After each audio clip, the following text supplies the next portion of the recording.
Hello, Aquarius, and welcome to your new moon reading, guys.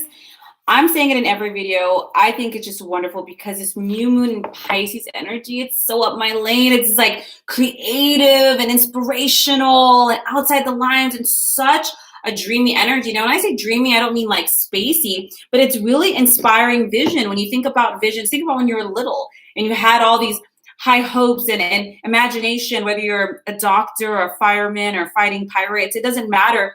It's how it made you feel. It was that confidence, and this energy is encouraging us to color outside the lines, to think outside our limited thinking, and really enjoy the process, the emotion that some of our dreams evoke in us, and really to help culminate that in many areas of our life. So I'm really excited for it. Now, this is for Aquarius, sun, moon, or rising, guys. So check all three to really have a complete understanding of how these planetary shifts affect you, not just your sun sign and especially your ascendant. And if you're not sure what's what, there's a free link down below, or you can just Google, natal chart calculator online if you don't like that link, and it'll bring you to something else that'll help you calculate it. All right, Aquarius, let's jump into it. First, per usual, let's just take a moment, guys, take a deep breath, and let's just ground out our energy really quickly. Let's get started, guys. Let's see what this new moon in Pisces has in store for Aquarius.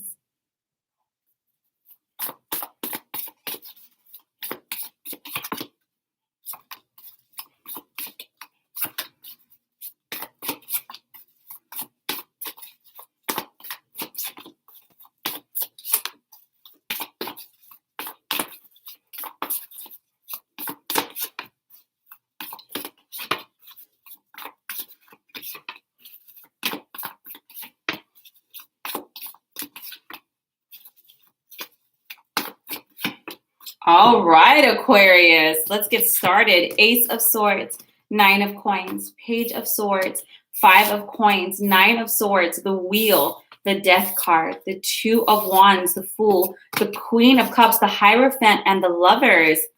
Okay, Aquarius. There's two areas of your life there, and it's no surprise that there's going to be an area in your work and your love with this new moon. And if you've worked with me before, or you've followed me long enough, you know that I always say it. But your financial world and your emotional world, they always mirror each other because it has to do with worth, financial or emotional. The universe just hears worth. So how you're experiencing or being treated in one will reflect back in the other. Okay, so first things first, Ace of Swords and Nine of Coins. You guys are having some new ideas, potentially with some entrepreneurship, independent forms of income, and this is a good idea, Aquarius.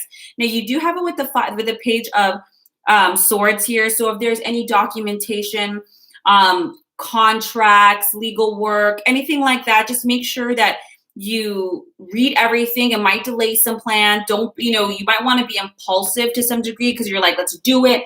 But really cross your T's and dot your I's here and read through everything.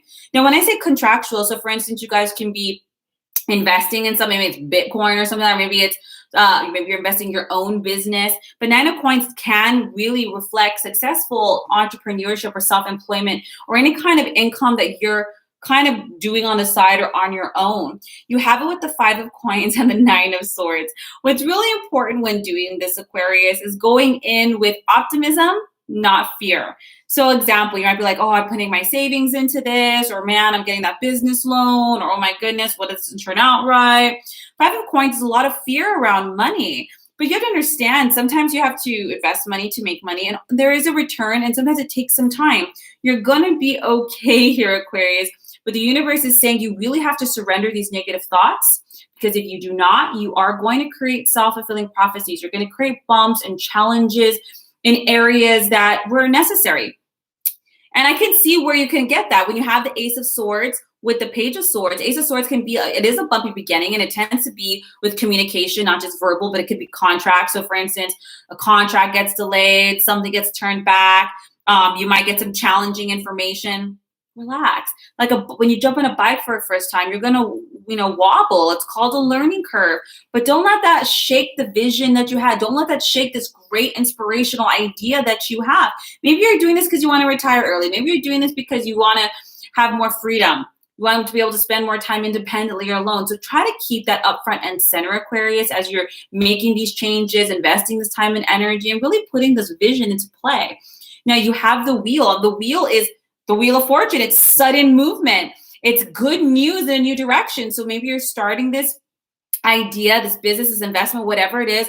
There was these delays. You get a little nervous. You nip that in the butt, and then boom, everything goes quickly. Suddenly, all the delays are done, and you're moving in new directions, guys. This is wonderful. It's a very positive time in your life. So the situation is going to suddenly move forward again, and all that stress and worry was for nothing. And then you have the death card after that.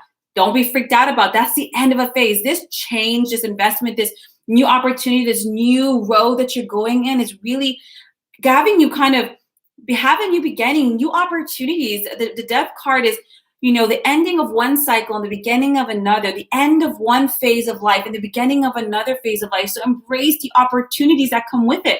And then you have it with the Two of Wands. The Two of Wands is new careers, it's new contracts, new agreements, collaborations with people or groups or entities that have the same long-term goals and vision as you. It's a very supportive environment.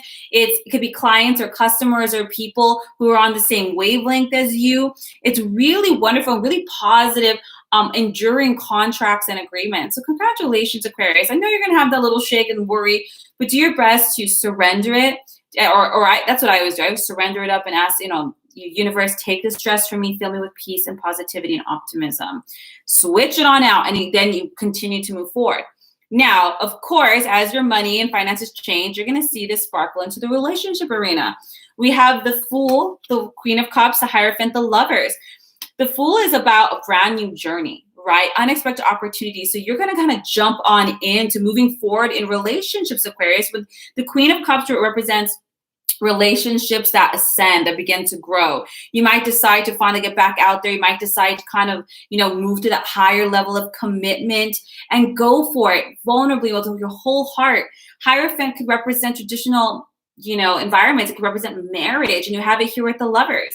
For some of you Aquariuses, you're going to be starting out on that. Maybe some of you guys are newlyweds, or you're getting engaged, or you're moving in together, and having this new experience of heightened relationship, Aquarius. I'm so proud of you, kind of jumping on in there, having that leap of faith, not over analyzing it too much. Good for you. You're going to be well rewarded for this. So here you are financially growing and expanding. Here you are emotionally growing and expanding and really delving in there. And the universe always blesses those who walk in faith, especially faith in themselves. Guys, what a beautiful new moon for you, Aquarius. I hope this serves you. If you like a more in-depth tarot session, a soul reading, a healing session, my links are down below. Otherwise, guys, have a beautiful month and an incredible new month. Take care.